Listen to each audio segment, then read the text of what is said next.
ये चीमा साहब ज़रा मुझे ये बताइएगा, आपके ख्याल में ये जो अल्ट्रा डिवाइस वाली बात कर रहे हैं, ये जो हम कहते हैं कि नाइट विजन गॉगल्स लगाकर, और हम जो अमेरिकन के पास वेपन था वो फितना अल खवारिज वो वेपन यूज़ कर रहे होते हैं जो वो छोड़ कर गए अमेरिकन, या बलूचिस्तान में जो BLA के पास वेपन मिलता है वो सारा वो अफगानिस्तान में यूज़ हुआ वेपन, ये इस तरह की कोई कॉपी करने की कोशिश कर रहे हैं? जिस तरह डॉक्टर साहब ने भी उसको बताया कि उन्हें अभी रियल थ्रेट या टेररिज्म का तो सामना ही नहीं रहा, करें तो उन्हें पता चले कि हाई अलर्ट क्या होता है। ये तो इस वाक़े को, जिसको हम तो समझते हैं फॉल्स फ्लैग ही है, लेकिन वो इस पे जो है वो पूरे 2 कंट्रियों में स्टैंड ऑफ कर बैठे हैं, न्यूक्लियर पावर्स में स्टैंड ऑफ कर सकते हैं। ये क्या रीजनिंग करने की कोशिश की है? और एक और पॉइंट भी ऐड कर लें कि ये इंटरनेशनल प्रेशर को क्या इंडिया इग्नोर कर सकता है, क्योंकि हम देख रहे हैं कि पाकिस्तान के पास सपोर्ट आ रही है दुनिया से। जी देखिए, सवाल ये पैदा होता है कि इंडिया ने ये जो स्टोरी बनाई है, इसको जारी बात है दुनिया को एविडेंस तो दिखानी है, और यही वजह है कि अभी तक वो एविडेंस कलेक्ट नहीं हो रही,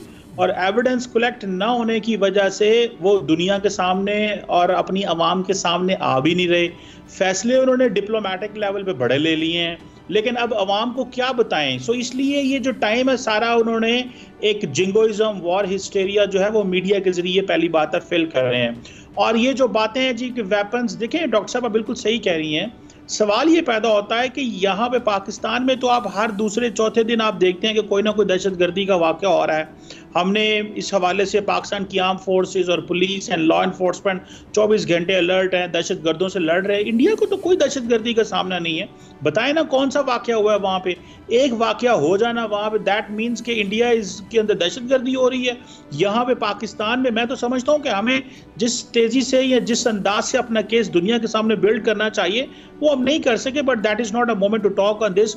मुझे ऐसा लगता है कि हमें दुनिया को बताना चाहिए कि दहशतगर्दी, और पूछना भी चाहिए भारत में कहाँ पे हो रही है। Looking at the level of जो दहशतगर्दी पाकिस्तान में हो रही है, ये मुझे नहीं लगता कि शायद हमारी जो हम क्यों नहीं ये केस को प्रॉपर्ली एक्सप्लेन कर सके।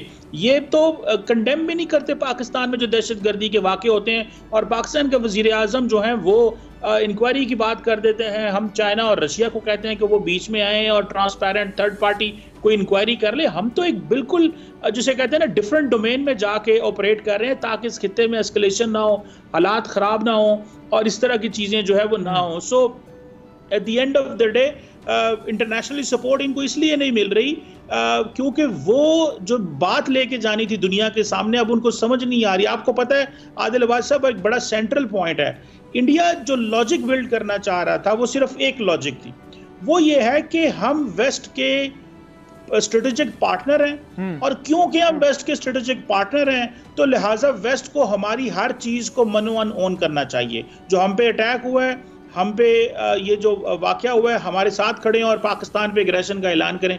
कोई ना वेस्टर्न मुल्क यूरोपियन बोल रहा है, ना अमेरिकन बोल रहे हैं, ना कनेडियंस, ना ब्रिटिश, कोई भी नहीं बात कर रहा, किसी ने कोई कमेंट ही नहीं किया है इसके ऊपर। सो वो उनके अंदर वो एक पैनिक है, और वो बेसिकली तो इंडियंस ये समझते हैं कि हमें तो बहुत सारे जो मगरबी ममालिक हैं चाइना के लिए तैयार कर रहे हैं, लेकिन हमारा तो जो पाकिस्तान के साथ मसला उसमें हमारे साथ खड़ा कोई नहीं हो रहा, तो कल को ये चाइना के साथ हमारे क्या करेंगे। तो बेसिकली वो एक इंटरनल शॉक है जिसको वो एब्जॉर्ब करने की कोशिश कर रहे हैं। ये देखें बहुत बड़ा शॉक है in terms of the level of commitments जो इंडिया को पिछले कुछ सालों से, खास तौर पे ये पिछले 7-8 सालों में दुनिया से मिली, और हर मुल्क इंडिया आ रहा है। तो इंडिया को एक आइसोलेशन की टेंशन हुई है कि जो वो एक्सपेक्ट कर रहा था कि वेस्टर्न अलाय होने की वजह से जो स्टंट करने की कोशिश करे। अब मिसाल के तौर पर मैं बार बार कह रहे देखें, अगर तो ये हमला है दहशतगर्दी, कोई सबूत है आपके पास, एविडेंसेस आप प्रोड्यूस करें, इंटरनेशनल कम्युनिटी के सामने रखें, फ्री एंड फेयर ट्रायल हो, इंक्वायरी हो, पता चले, fine.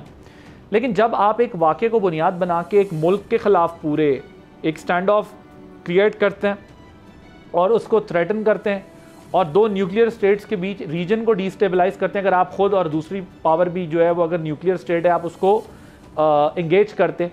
So the point is कि उन्हें वेस्टर्न सपोर्ट फारिग होती नज़र आ रही है, क्योंकि उनका ख्याल था इस स्टंट के बाद उनके पास वेस्टर्न सपोर्ट आ जाएगी। दूसरा, उन्हें यह भी अंदाज़ा हो रहा है आपके ख्याल में कि अगर हम लिमिटेड वॉर करते हैं तो इस दफ़ा वो लिमिटेड नहीं रहेगी।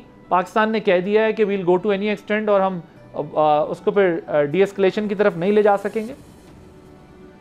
देखिए मुझे ऐसे लगता है कि वेस्ट के साथ उनके ताल्लुकात तो रहेंगे, अच्छे पार्टनरशिप रहेगी, सारा कुछ रहेगा, इंडिया की रेलिवेंस भी रहेगी, मार्केट भी है, सारा कुछ है।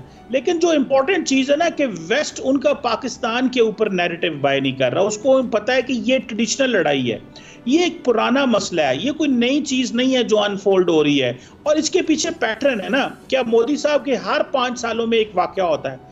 2016 में वाकया हुआ उरी में, 19 में पुलवामा हुआ, अभी पहलगाम हुआ, और इसको बेस बना के वो क्या करते हैं। चीमा साहब, मेरा ख्याल है कि दूसरी दुनिया की एजेंसीज भी तो देखती हैं ना, उनके पास भी तो इन्फॉर्मेशन होती है, वो भी तो डाटा कलेक्ट कर रहे होते हैं कि अगर किसी कंट्री के अंदर कोई मूव हो रही है या इस किस्म के इंसिडेंट हो रहे हैं तो किस में कौन कहाँ कैसे इन्वॉल्व है। तो जाहिर है ये भी एक सेटबैक तो होगा उनके लिए, वरना जी असल में ये भी पॉइंट है कि इंडिया ने जो 28 घंटे के अंदर अंदर इतने बड़े फैसले किए कि उन्होंने अब एक वाकया दिन को 3 बजे होता है, अगले दिन आप शाम 7 बजे कैबिनेट कमेटी सिक्योरिटी की बिठा के कहते हैं हम इंडस वाटर ट्रीटी से भी जा रहे हैं, हम ताल्लुका बॉर्डर भी बंद कर रहे हैं, ये भी कर रहे हैं, वो भी कर रहे हैं। तो दुनिया ने कहा है कि ये बहुत जल्दी कर दिया इन्होंने। सो इट मींस कि दिस वाज ऑल प्लानिंग। तो वो ये जल्दी में फैसला उन्होंने इसलिए लिया just to tell the public and the world कि हम गुस्से में हैं। लेकिन दुनिया ये समझती है कि चीजें इस तरतीब से तेजी से नहीं की जाती, सो इसमें कोई प्रॉब्लम है। दैट इज व्हाई ये जो चीमा साहब, ये जो गूगल मैन ने पहले भी देखे ना, गूगल मैन ने एक ट्वीट की थी पहले और बता दिया था कि ये इकदामात इंडिया उठा सकता है, ये स्टेप्स लेगा अब पाकिस्तान के खिलाफ, और वही हुआ। इंडस वाटर ट्रीटी को सस्पेंड करना और फिर बॉर्डर्स पे ये सब टेंशन एंड सो फॉर। मुझे ये बताएं कि ये जो अब ट्वीट आया गूगल मैन का, ये कितना इंपॉर्टेंट है, जिसमें वो देख रहा है कि अमेरिका, चाइना, टर्की जो है वो एक सेम पेज, वो रशिया एक सेम पेज पे नज़र आ रहे हैं सारे प्रोसेस के अंदर। जो इंडियन आइसोलेशन है उस ट्वीट के अकॉर्डिंगली लग रहा है और बढ़ती हुई और मजबूत होता हुआ नैरेटिव पाकिस्तान का नज़र आ रहा है, क्योंकि पाकिस्तान को सपोर्ट मिल रही है। बल्कि इनफैक्ट इंडियन चैनल्स ने तो तुर्की की बैशिंग शुरू कर दी है, रजब तैयब एर्दोगान पे क्रिटिसिज्म शुरू कर दिया है। सो ये जो ट्वीट है ये कितना इंपॉर्टेंट है इस एस्पेक्ट से, जो वो अमेरिका को भी सेम पेज पर लिंक कर रहे हैं। जी देखिए, ये बहुत बड़ा सेटबैक है। आपको पता है इंडिया और अमेरिका की कॉम्प्रिहेंसिव ग्लोबल स्ट्रेटेजिक पार्टनरशिप है जो जून 2023 में नरेंद्र मोदी जब अमेरिका गए तो बाइडेन के साथ उन्होंने साइन की। तो वो कहते हैं कि आप हमारे पूरी दुनिया के पार्टनर हैं, लेकिन हमारे नेबर के हवाले से आप हमारे साथ नहीं खड़े होते। तो वो जो अमेरिका चाइना के साथ खड़ा हो गया है, आप मुझे ये बताएं, आज 7 दिन हो गए इस मसले को, किसी भी अमेरिकन टॉप लीडरशिप ने इंडिया से कांटेक्ट नहीं किया। Vice president JD Vance India में थे, लेकिन उन्होंने कुछ ऐसी स्टेटमेंट जारी नहीं की जो इंडिया के लिए बहुत अच्छी हो कि मिस्टर मोदी मुझे बताएं मैं क्या कर सकता हूं। उन्होंने फौरन जारी बात है स्टेट डिपार्टमेंट और व्हाइट हाउस में कांटेक्ट किया होगा, उन्होंने कहा इसको डाउन प्ले करें। और स्टेट डिपार्टमेंट ने क्या कहा, उन्होंने कहा कि हम जो कश्मीर का स्टेटस है उसके ऊपर कोई बात नहीं करेंगे, तो स्नब कर दिया उन्होंने। तो ये चीज है कि वो जो चाइना, रशिया, अमेरिका और तमाम मुल्क एक जगह पे खड़े हैं, वो नरेंद्र मोदी साहब के इस पैटर्न और जो बिजनेस, जो मोड ऑफ वे है, मोडस ऑपरेंडाई है रिगार्डिंग पाकिस्तान, उसको स्टडी कर गए। Fair enough. डॉक्टर मारिया सुल्तान, डिफेंस एनालिस्ट, डॉक्टर कमर चीमा, एक्सपर्ट इंटरनेशनल अफेयर्स, दोनों जुते आप इनकी गुफ्तगू सुन रहे थे। First round of diplomacy India जो है वो हारता हुआ नजर आ रहा है। डिप्लोमेटिक फ्रंट पर इंडिया को जो है वो प्रेशर है, क्योंकि दुनिया नहीं चाहती कि 2 न्यूक्लियर स्टेट्स के दरमियान टेंशन एस्केलेट हो और रीजन जो है वो डिस्टेबलाइज हो। सो जो सपोर्ट इंडिया इस सारे इवेंट के ज़रिए क्रिएट करना चाहता था वो अभी तक इंटरनेशनल फ्रंट पे हासिल नहीं कर सका।